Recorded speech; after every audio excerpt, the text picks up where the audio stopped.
Hello, everyone, and welcome to Spill the Pea.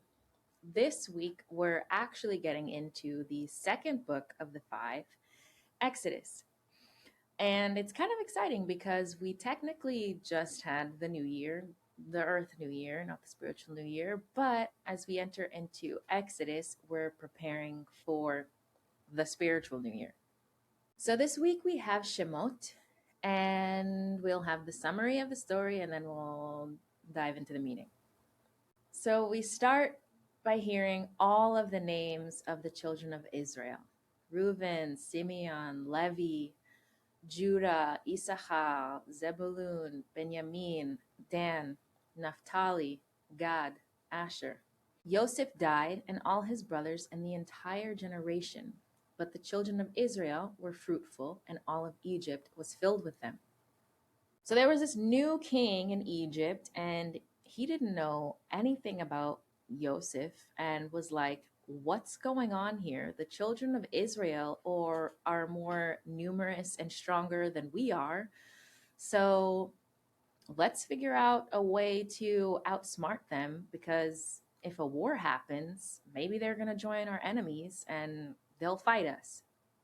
So the king put specific people in charge to create burdens for the children of Israel. But as much as they brought affliction to the children of Israel, they kept spreading. Eventually, they became disgusted with the children of Israel and decided that they would enslave them. And so the Egyptians gave them really, really hard work, dealing with bricks and mortars, and all of the work that was inflicted on them was done so with harshness.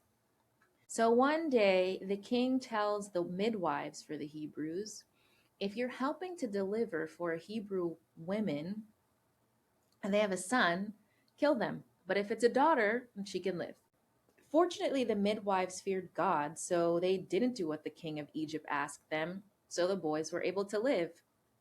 And of course, the king of Egypt got pissed and he summoned them and was like, why did you do this? All of the boys are living. And the midwife said to him, hey man, those Hebrew women aren't like the Egyptians. They're experts. They give birth before we even get there.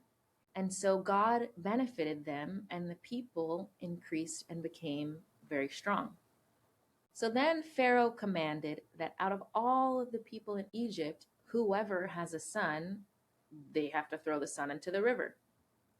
So one day, a man from the house of Levi took a daughter from the house of Levi, and she conceived and gave birth to a boy, and she saw that he was good. So she hid him for 3 months until she couldn't hide him any longer. So she put him in a wicker basket, smeared it with clay and pitch, put the baby into it, and she put it into the river. And his sister watched over the basket to see what would happen with it. So one of the Pharaoh's daughters was out bathing by the river, and she saw the basket and had her maidservant retrieve it. So she opened the basket and she saw the crying baby, and she took pity on the baby and recognized that it was one of the Hebrew baby boys. So his sister, since she was watching all of this happen, asked the Pharaoh's daughter if she would like for her to get a Hebrew nurse for the baby. And the daughter was like, yeah, of course, bring whoever you know. So, of course, his sister brings their mother. And the Pharaoh's daughter is like, nurse him for me and I'll pay you. So, mom got to nurse him and raise him. And when he was of age, mom brought him back to the Pharaoh's daughter, and he was her son. And she called him Moshe because she drew him from the water. So Moshe grew up and he saw the turmoil of his fellow people. And one day he saw an Egyptian striking a Hebrew. So then he looked both ways to make sure no one was watching, and he struck the Egyptian and buried him in the sand. The next day he was out and he saw two Hebrew men fighting. And he said to the wicked one, why would you hit your brother? And the guy was like, who do you think you are? A dignitary? A ruler? A judge? Do you want to kill me just like you killed that Egyptian? And Moshe was terrified because he didn't think that anybody saw him or anybody knew. So somehow Pharaoh found out about it and decided that he was going to kill Moshe. So Moshe fled to Midian and he made his way to a well. We haven't been around wells in a while, but here they are again. So the guy in charge of Midian had 7 daughters, and they were coming to the well to get water for their father's sheep. But some shepherds came and they chased away the sheep, so Moshe saved them. And they ran to their father Ruel and they were like, "Oh my gosh, this Egyptian man saved us from the shepherds, and he even drew water and he gave water to the sheep." And so their father was like, "Okay, so why did you leave him? Girls, go back and get him so that he can share bread with us." So Moshe was with Ruel and his daughters, and Ruel decided to give his daughter Zipporah to Moshe. And then she gives birth to their first son, and Moshe named him Gershom because he was a stranger in a foreign land. During this time, the king of Egypt died, and the children of Israel were crying out because of the back-breaking work that they had been forced to do. So God heard their cries and remembered his covenant with Abraham, Isaac, and Yaakov. God saw the children of Israel and he knew. Now, there's a little bit of language mix up here. So sometimes we're told that Moshe's father-in-law is Ruel. Sometimes we're hearing this person referred to as Jethro. It's the same person, just so you know. So Moshe was shepherding Jethro's sheep, and he guided the sheep deep into the wilderness until he arrived at the mountain of God towards Horeb. And an angel of Hashem appeared to him in the fire amidst the bush. And he saw the bush burning in the fire, but it wasn't consumed. And he turned away to see if maybe it wasn't real because, like, how can the bush be on fire and not burn, you know? So Hashem saw that he looked away and he called out to him, "Moshe, Moshe." And Moshe said, "Hineni." And Hashem was like, "Listen, don't come closer. Take off your shoes because this is holy ground." And Hashem was like, "I am the God of your fathers, Abraham, Isaac, and Yaakov." And Moshe covered his face because he was in so much awe that he couldn't look upon the face of God. And Hashem was like, "I've seen the affliction of my people and I heard their outcry. I'm going to descend and rescue them and bring them up to a good and spacious land, a land flowing with milk and honey. So now that I've heard the cries of the children of Israel, I see the oppression of the Egyptians. You go to Pharaoh, and you're going to take my people, the children of Israel, out of Egypt.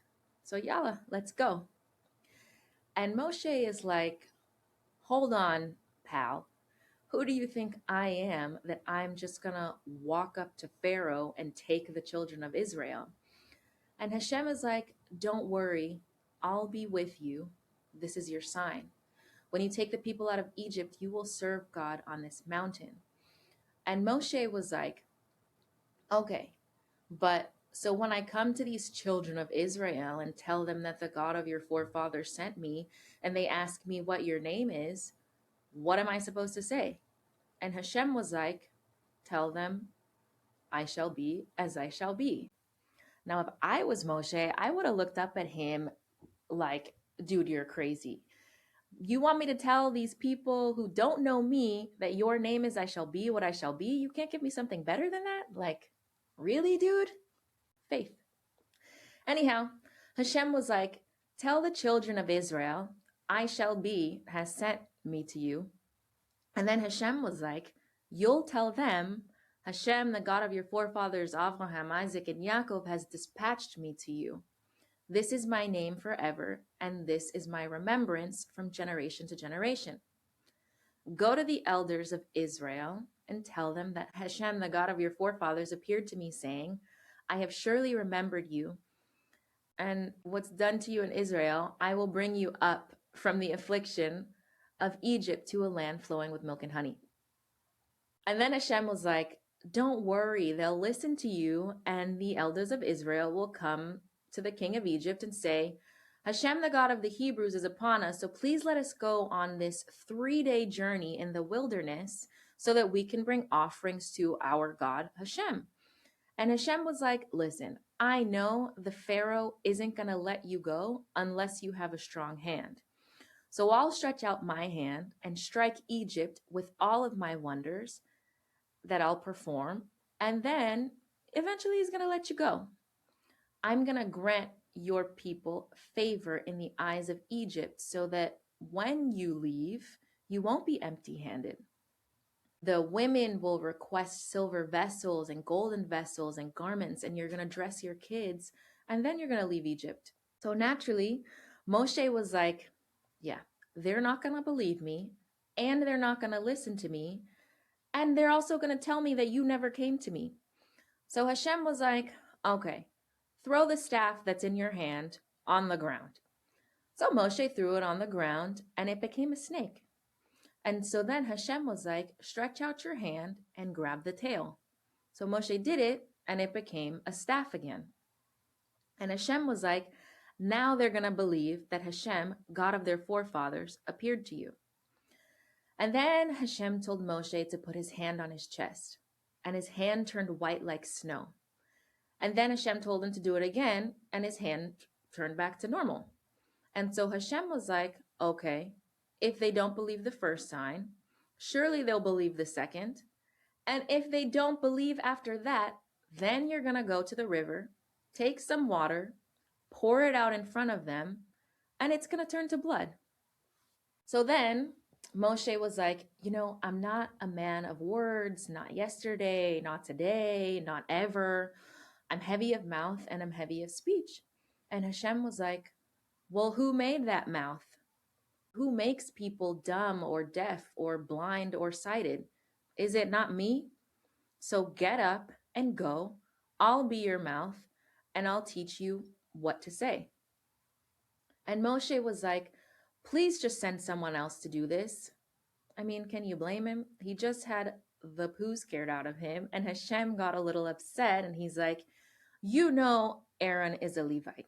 He will speak with you, and he's going to meet you, and when he sees you, he's going to rejoice in your heart. You'll talk to him, and you'll give him the words to say, and I will be with both of you and tell you both what to say. He's going to speak for you to the people, so he's going to be the mouth, and you're going to be the leader. And don't forget, you have the staff. So Moshe went back to Jethro, and he was like, please let me go back to my brethren and see if they're still alive. So Jethro was like, okay, go in peace. So then Hashem says to Moshe, go back to Egypt, because everyone who wanted to kill you is already dead. So Moshe, he takes his wife and his sons, he prepares everyone, he puts them on a donkey, and then they all go back to Egypt. And he had the staff with him. And Hashem warned Moshe, when you go to Egypt, you're going to perform wonders before Pharaoh. But I'm going to strengthen his heart, and he's not going to let the people out. So you will say to him, so says Hashem, my firstborn son is Israel. So I say to you, send out my son that he may serve me. But you refuse, so I'll kill your firstborn son. Then on the way, Hashem encounters him, and he tried to kill him. So Zipporah took a sharp stone, cut off the foreskin of their son, and touched it to his feet, and everything went back to normal. Hashem got to Aaron, and he was like, go meet Moshe in the wilderness. So Aaron went and kissed him, and Moshe told Aaron everything that Hashem told him. And Moshe and Aaron gathered all the elders of the children of Israel. And Aaron said all the words that Hashem told Moshe, and Moshe performed all the wonders, and the people believed, and they heard that Hashem remembered them, and they prostrated themselves.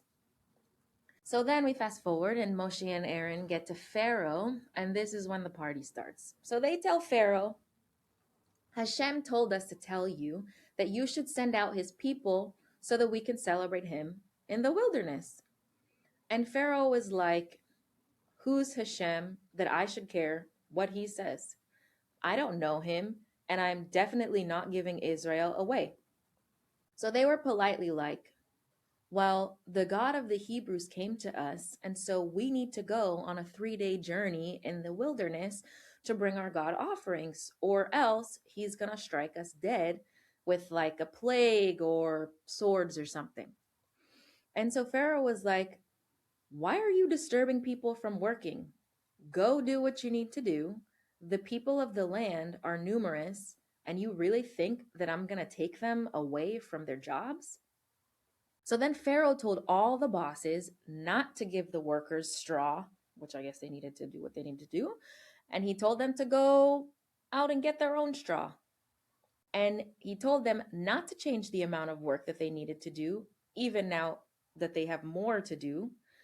And then Pharaoh's like, you know what? They're just lazy. That's why they want to go give offerings to their gods. So you make them work harder. So the bosses went to the Israelites and conveyed the message, and the people spread all through Egypt, getting straw. And then they went to do the rest of their work. And of course, the bosses started to beat the supervisors, and they were like, why aren't you all finishing your work anymore? Yesterday, the day before, and now today, work isn't being complete.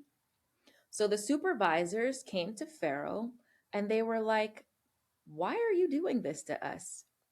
We don't get straw and you want us to make the same amount of bricks and then you beat us. And Pharaoh was like, y'all are lazy. That's why you just want to go to Hashem in the wilderness, get back to work. You're still not going to get straw and you need to finish all of the tasks that you've been assigned. And so the supervisors, they saw the children of Israel in distress and they ran to Moshe and Aaron and they were like, may Hashem judge you because you made us abhorrent in the eyes of Pharaoh and you literally put the sword in his hands to murder us. So Moshe went to Hashem and was like, why did you do this evil to them? Why did you even send me? From the time I went to Pharaoh to speak in your name, he did evil to these people, and you didn't even rescue them. And so Hashem was like, pipe down. You'll see what's going to happen to Pharaoh, because through a strong hand, he will send them out, and with a strong hand, he will drive them from his land. What a climax to the story. Now, I'm assuming that most of us have seen The Prince of Egypt, but you know how they always say the book is better? I think I'd have to agree. Anyways, we go back to the beginning and we have all of the names of the sons. But we're told that it's a few generations later now and they all died and no one in Egypt even remembers Joseph. Most importantly, Pharaoh doesn't remember. And this new Pharaoh began to, shall we say, covet the fact that the children of Israel were so many. And unfortunately, he didn't receive that coveting or begrudging someone or a group of someone's is a divine no-no. I mean, can we really blame him? He was a few years too early. The poor guy didn't know what was going on. So this guy decided that all of the Hebrew boys needed to die. So we fast forward, his plan doesn't really work out too well. A Levite man and woman get together. She has a baby, and the baby goes into the basket. His sister watches over him as he goes on this journey in the basket. Several times in Torah, we've been invited into the fact that the feminine has a deeper knowing, a wisdom, watching over. Sarah was watching over Isaac. Rebecca was watching over Yaakov. Now we have Moshe's sister watching over him. We've discussed this minimally before, but the womb holds codes for creation, and creation is infinite. And when the feminine is connected body and soul, the womb is a powerful tool that allows bina, understanding, transmutation. And age doesn't determine the connection because a body exists within time, but a soul is an infinite creation. So Moshe's sister was following in the footsteps of her foremothers, and she was ensuring divine protection over the light that Moshe held. What's amazing is that Moshe's mother got to nurse him. Why does it matter? So we know that from age 1 to 7 are the most critical foundational years for a child. Children absorb everything: habits, beliefs, perceptions of the world, processes of connection. So during the time that Moshe was most vulnerable, he was being developed in a divinely balanced house of Levi. House of Levi is representative of spiritual alignment. So this is all what he absorbed before he was placed in Egypt. So again, we have cultivation of the vessel with the light, and then placement of that vessel into darkness, which is Pharaoh's house. So we fast forward a little, and Moshe is out, and he sees the craziness happening, and he beats a man, hides the body, and he thought that no one saw. But one of the Hebrew slaves saw him.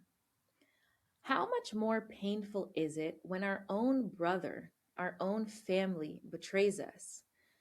Because they forget that even if you look like you're better off, you're both children of the Creator. So many times when we find ourselves in sticky situations and we stab the person in the back who loaned us the knife, there's absolutely no excuse for the strife that happens between the children of Israel. Because if we disrespect each other enough to stab ourselves in the back, can we really blame anyone else for doing the same to us? Our shock at people's treatment of us baffles me. So now Moshe goes and he meets the daughters and he ends up marrying Zipporah.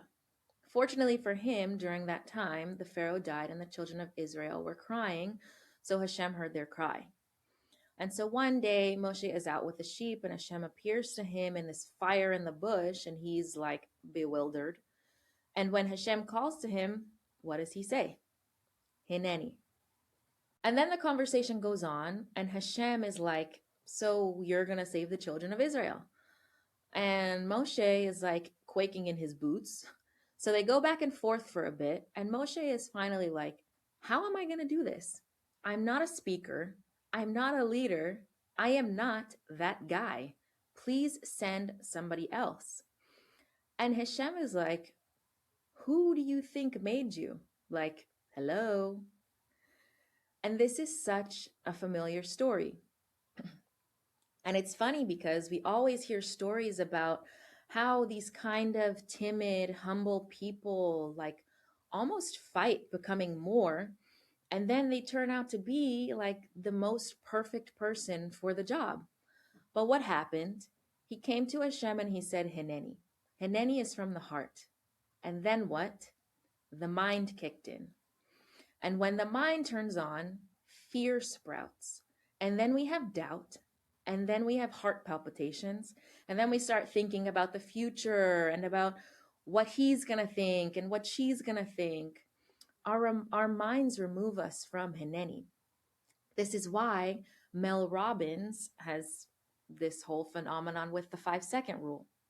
Moshe, one of the greatest humans to walk this earth, arguably, had self-doubt. And when we doubt ourselves, we think that we're so weak and that we're not worthy and we're not good enough. But maybe the fact that you think you aren't means that you are. I mean, it kind of worked for Moshe. The lesson here is that he showed up in Hineni, he had the best of intentions, and then his mind went wild. His mind started reacting. We've all been through this.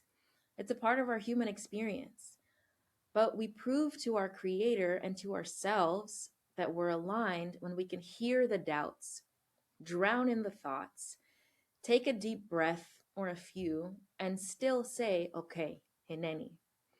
And that's what's beautiful, is that even though the Creator already knew that Moshe would be able to handle everything, he understood the panic that Moshe was experiencing and he had compassion. He gave him grace and he said, hey, listen, you don't have to worry. You're going to have Aaron. We get so stuck in believing our unworthiness that we don't even ask for anything. This is to remain childlike in nature. Children ask whether they think that you'll say yes or no. They ask because their focus is light. So we fast forward a bit, and Moshe and Aaron meet, and they go to the elders of the children of Israel, and the children of Israel believe them. And then they head to Pharaoh. And Pharaoh doesn't give a rat's behind about any of them, and he doesn't care about Hashem either.